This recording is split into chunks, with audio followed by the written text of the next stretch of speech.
bit? Well, just hold it there. Well, There. You know, now you can see it. I'll try to talk loud enough so you can all hear it.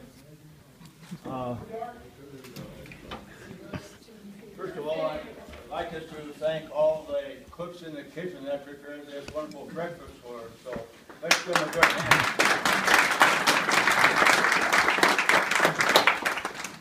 And I'd like to thank Morning Star Church and our pastor Doug and Steve for allowing me to have this celebration here at church.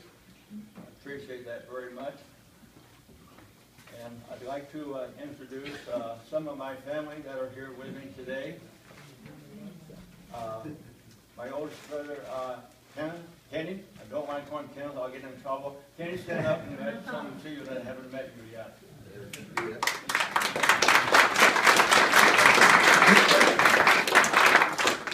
Kenny is from Santa Barbara, flew here to be with me, and I appreciate his being here. On this side is my daughter, Lisa. Where are you, Lisa? You lost me. My daughter, Lisa, and the rest of her brood sitting over here at this table. Mark, her husband. Let's see who else is here. Kayla, my oldest granddaughter. Austin, yeah, there you are. He's here. Austin, my oldest grandson. Brandon, Brian, and Macy. Glad you all made it up here today. And then of course my son Stan. Stan, where are you? Son Stan over there.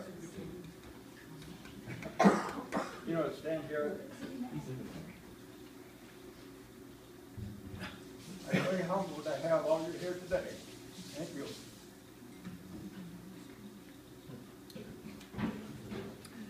Gotta look at my notes and see where to begin.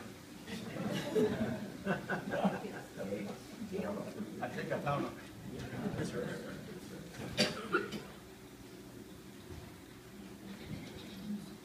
I'm thankful, first of all, as Pastor Steve has said, I'm thankful to God for being here for this home.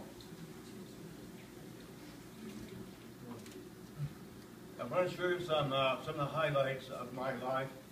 The first 40 years without Annabelle.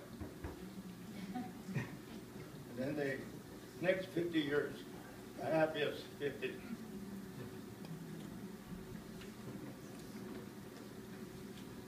I grew up in a small town called Fillmore, about 50 miles from Los Angeles.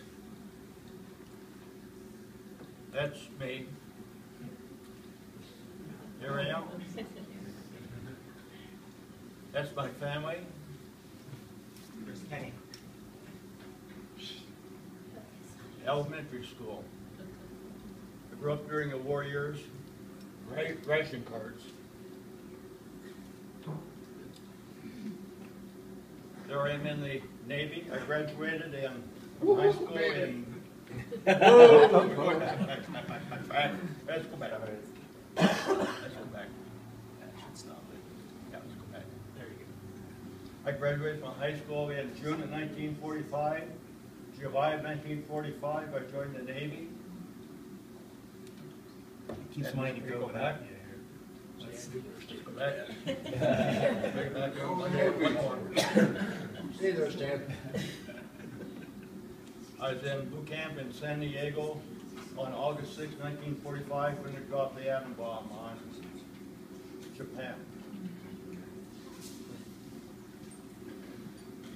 I went aboard this ship in 1946, headed for the Philippine Islands.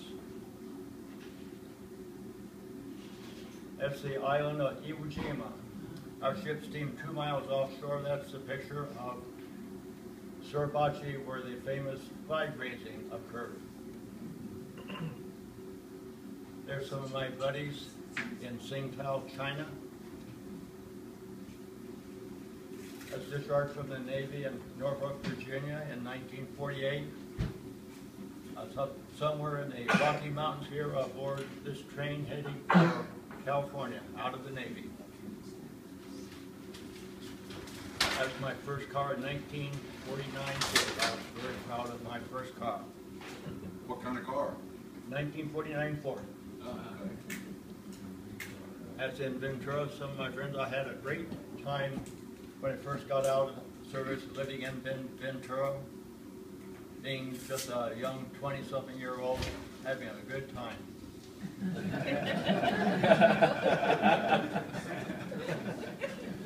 I was attending the First Baptist Church in Ventura at the time. And during this time, I had an opportunity to go to a retreat conference up in the mountains in Southern California. And at that retreat, it was a very meaningful time. I rededicated my life to the Lord at that time. And through friends, I was encouraged to go back to school and attend Westmont College in Santa Barbara, working toward a degree in elementary education. My first school was in Ojai, a small town not too far from Ventura, where I was living. And after I graduated from college and I started teaching here, I heard about opportunities to teach overseas. And that's what turned me on, because I had a little travel interest in me, and so I had to teach 2 years before I could apply to teach overseas. So I put 2 years in at this school, and I was accepted to teach in Germany.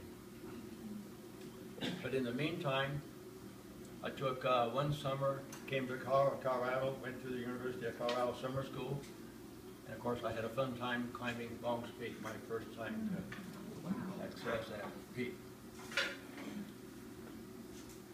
I'm in Union Station in Los Angeles here with my mother, saying goodbye as I boarded a train, headed for New York, and aboard ship. This is the USS General Patch. We're out in the middle of the Atlantic Ocean someplace, heading for Bremerhaven. We had about 200 plus teachers aboard that ship, all destined for different schools in Germany, France, and elsewhere. This is USS General Patch there in Bremerhaven. Boarded the train, went to Frankfurt. I'm here with a couple of teacher friends I made aboard ship. This was my first assignment in a little town called Schaffenburg, about 30-35 miles from Frankfurt, Germany. This was my first class. Just a nice small class, only 34 students. You notice the girl in the white up here, back, she was one of my key students. I became friends with her parents, kept in contact with her over the years, and after they passed, I continued contact with Penny. That's her name. I've been in contact for 58 years with her right up to this very time. Yeah, a wonderful student, been a wonderful friendship with her over the years. You know, Sister Smart with X's there. I think you know what that means. No, we don't. Tell us. Ever heard of problem kids? That's my share of that. I'll have to tell you a minute. This little kid right here, I'll never forget him. He was such a problem and such a baby. I got so exasperated with him that I literally moved his desk out of the classroom and moved it to a first grade room and said, "You're going back to first grade." I don't think we could get away with that. You know it's got X's on it. This is one of the schools I taught in, and the name of this school is actually Bad Nauheim, and it's meaningful in the sense that our daughter Lisa and her son Peter were adopted just about a half mile from where this school is, some 11 years later. I want to stop a minute and tell you about Peter. Peter unfortunately can't be here, but he did call us and say that he's here with us in spirit, so I want to acknowledge Peter here all.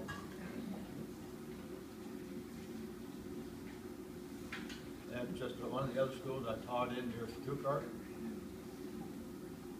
Professor on the scene. I I always had a desire to travel to Berlin because Berlin was very much in the news at that time. But in order to travel to Berlin, you had to travel 100 plus miles through East Germany to get there. And in order to travel, you had to have travel papers like this, spelled out in Russian, French, and English before you could travel. Here I am at a checkpoint on the East German border of a little town called Helmstedt, where you check in at the American side here, and then you travel about 100 yards to the Russian checkpoint, present those orders, and then you travel by car about another 100, 110 miles into West Berlin. That was one of the many trips I took to Berlin. This is what Brandenburg Gate looked like in 1959 when I was there. That's after the wall went up in 1964. You can see the wall along that line. One of the places I visited in East Berlin at that time was a Russian War Memorial. It's called the Garden of Remembrance. It's a huge, huge enclave there where 7,000 Russian soldiers are buried. This is one of the many memorials that line this park. This is one picture of it. That's about half of it. The other half is behind me. Look at the statue there, you can see in the distance. This statue, it depicts a Russian soldier holding a child in one hand and a sword in the other hand, slicing the swastika in half. This is Hitler's bunker in 1959. This is what it looked like in East Berlin. That's another shot there. Now we're jumping ahead. I may be out of order here, but I had the privilege of going to the Passion Play in Oberammergau, Germany in 1960 with my mother. Some of you may be familiar with the Passion Play that's put on every 10 years in Germany to depict the Passion of Christ. It's a very interesting experience I had there. During my time living in Germany, those first years, I got involved in Young Life campaign. I don't know how many of you know anything about Young Life, but Young Life is an organization devoted to working with high school kids to present the claims of Christ to them. And they had a Young Life Club in the Frankfurt area that I was involved in. I was a volunteer. Went to Switzerland with them 2 or 3 different years in the springtime. Had a wonderful experience there working with these kids. There's a skit of them. Some of the group there over a meal. That's a view of Bingen where we live for that week or 10 days. Only accessible by cow train, no cars in this little village in the Swiss Alps.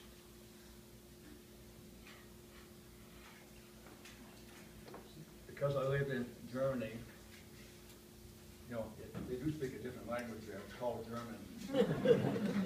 And I wanted to improve my German because I didn't know much more than Guten Tag or Auf Wiedersehen, something like that. So I found out that there's an opportunity to go to the University of Vienna summer school, about 30 miles east of Salzburg. Very beautiful area. In fact, it's right in the very area where Sound of Music was filmed. Because I arrived late for my living accommodation, they put me in this cute little shack here. That's a typical Austrian home. Happened to belong to the chief of police of the little town of Strobel, where we had summer school. My accommodations were on the top floor. Balcony looked right over the lake. For 6 weeks, I had the privilege of living there. That was a wonderful, wonderful, meaningful experience for this young guy. Here's the view looking down at the lakefront. That's the little village of Strobel you see down below. Now we're going to skip to Israel. Christmas vacation of 1965, I wanted to take a trip to the Holy Land. This is a view of a second century synagogue located just off the Sea of Galilee. This is a view looking down to the Sea of Galilee there. I was able to make a trip down to the Dead Sea, stand there on the edge. In 1962, I was back in the States for a couple of years, and I was able to attend Glen Eyrie Navigator Headquarters. I was invited to attend there as a trainee, and I spent 1.5 years training with the navigators. Many of you know about the navigators. Their motto is to know Christ and to make him known. I had a wonderful 1.5 year experience being there. My mother was able to visit me there during that summer.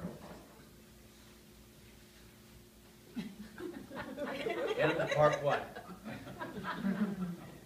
I returned to the States in 1966. I was going to go to summer school, not to summer school, but I was going back to school to work on a master's degree. But something interrupted that time when I was there. Before I left Germany in 1966, I was living in Stuttgart, Germany. I was involved with the navigator representative there at that time.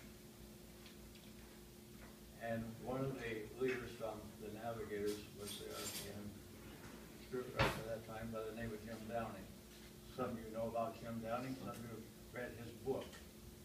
Jim Downing is a World War II veteran. Today he's 104 years old, still living, a veteran of Pearl Harbor. But I had the privilege of driving Jim down Stuttgart to Heidelberg. And during that time, Jim knew me because of my time at Glen Eyrie. And we had about an 1.5 hour drive up to Heidelberg. We had a nice talk. And one of the things that Jim told me, he says, Vern, have you ever considered the fact that you'd like to get married? He said, I think you ought to pray about it. And now I'm back in California. End of part one. I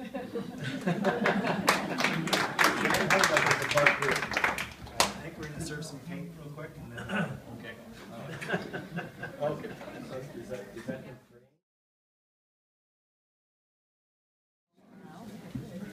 for me? Hey, look who's there. I just got When I came home in 1966, I didn't know what was going to happen. Neither did I.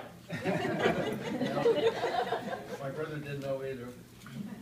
But somehow I got invited to a birthday party for my birthday and the birthday of a friend.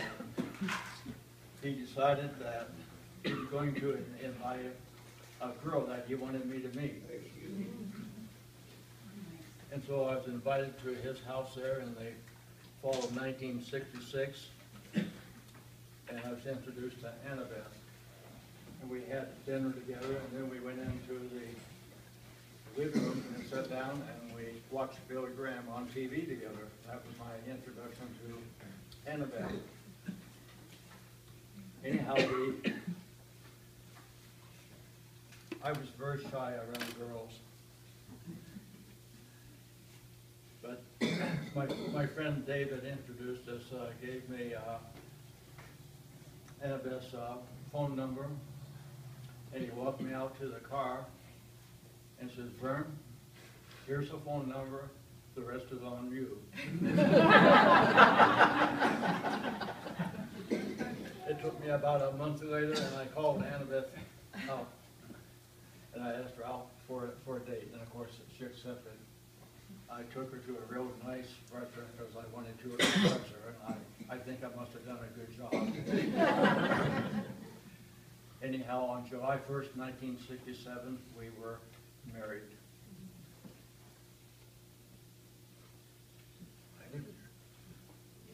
That was the happiest day of my life, right there.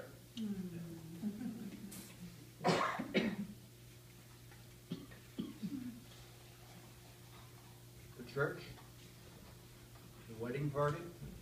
Who's here from that picture? See, let's go back. Is that in California? Well, that's Aurelia Kiefer, that's Jim Kiefer's wife, Annabeth. John Sparks, that some of you know, has been here at your church. That's Kathy Sparks, his daughter, is here. My brother Kenneth off on the end. And Jim Kiefer back there. And is Jim back there? Yeah. I'm sorry, Jim, where are you? He's right Sorry. here.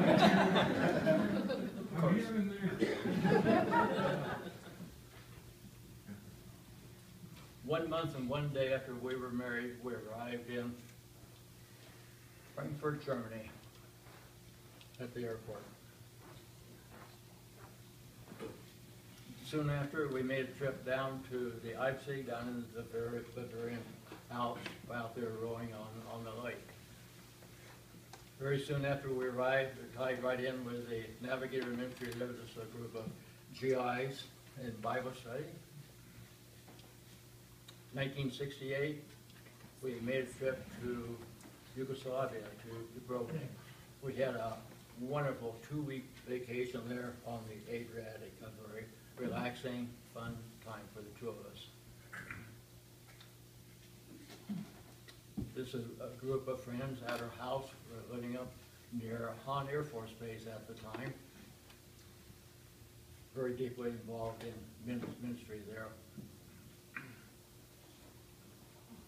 Made a trip to Paris shortly before our lives were changed because of this.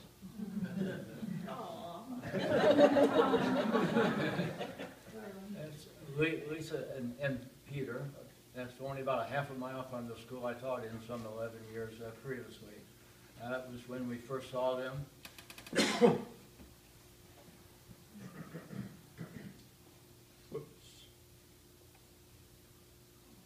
There we are in the park in Bad Nauheim, Lisa and Peter. There you are.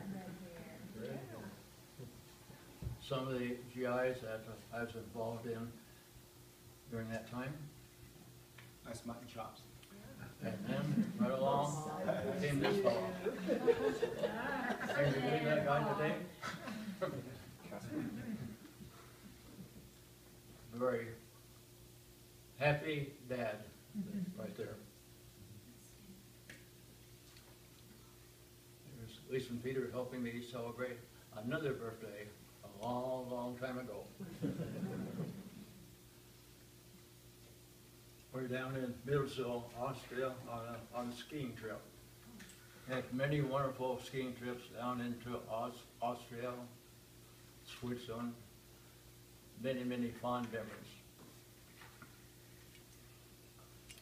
Now we're in Bermuda. We lived in Bermuda from 1977 to 1981. When you look at that picture, if you look carefully at the roof, you might wonder, why is that roof white? A very simple reason is there's no water on Bermuda. So guess where you get water? From your roof. God provides it from up there. All the roofs in Bermuda are painted white, and all the water goes into a holding tank under the house. And that's where we get our water supply. So when we talk about rain in Bermuda, you pray for a rain. That is a rain with no wind, so that the rain comes straight down on the roof, and you collect all that water underneath to supply your needs.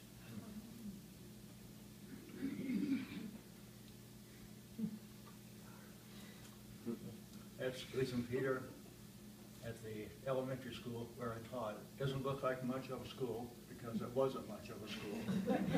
That's why. Actually, there are portables that were destined by the Army to go someplace else, but they ended up in Bermuda, and they converted it into a school for us.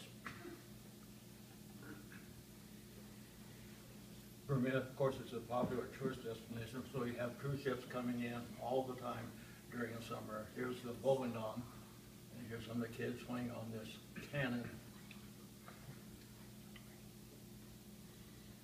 That's right by the side of our house where we lived. This view looking out over some of the boats and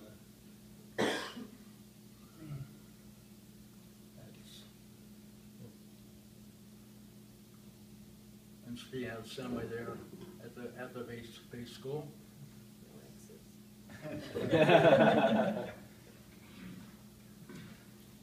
To travel in Bermuda, it's interesting because Bermuda is so small. It's only 24 miles long, about a half mile wide at its greatest depth. So transportation, going back and forth to school, I rode a moped every day. Great experience. We did have a little Volkswagen in addition. We called it the cracked egg.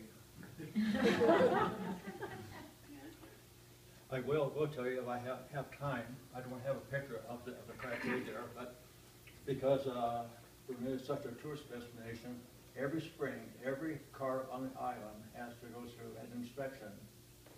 Not a mechanical inspection, but a beauty inspection. So you take your car in, and your car has to be free of any rust. Being an island, rust is prevalent everywhere. So every spring, everybody has a car. You go in and you eradicate all of the rust spots, pinned up so that it can pass inspection, and then you're good for another year.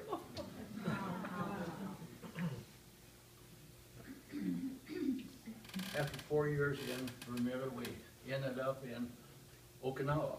I took this picture because of the trees. They're very interesting trees and very interesting growth in Okinawa.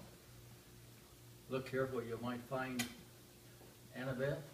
I think Stan's in there someplace. I like to climb the tree. Is there a climbing tree there, Stan? I think you're in there someplace. Yeah, he's up at the top.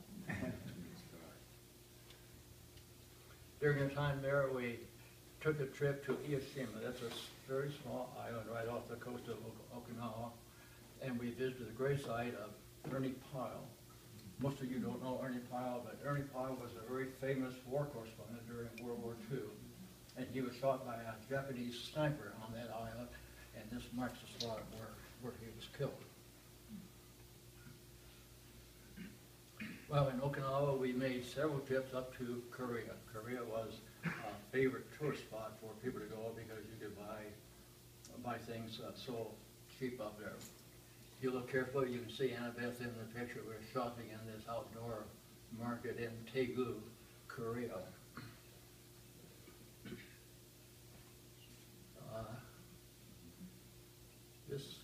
This picture is Annabeth and me at Yongsan Army Base. They're just, well, as many of you know, Seoul is only about 35 miles from the DMZ, demilitarized zone. We made several trips up there.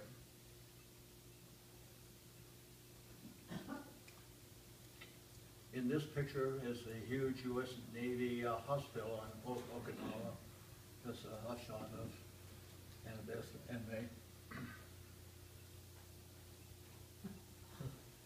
Annabeth is deeply involved in biostudies. This is a group of the ladies there.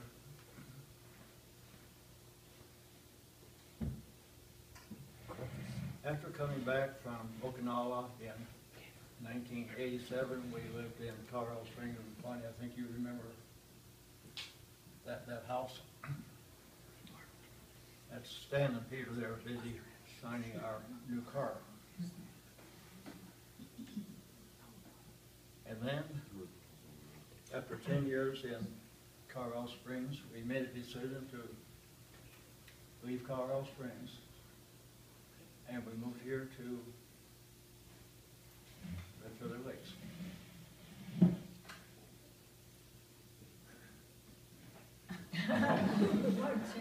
We moved to Red Feather Lakes the end of September of 1997. Less than 12 days later, we had 3 feet of snow. And said, welcome to Red Feather Lakes. What are we doing here? And with that, I'll say, that's the end of the slide presentation. I thank all of you for watching and listening and being patient with me. I thank all of you for coming and helping me celebrate this occasion. God bless you, and thank you again.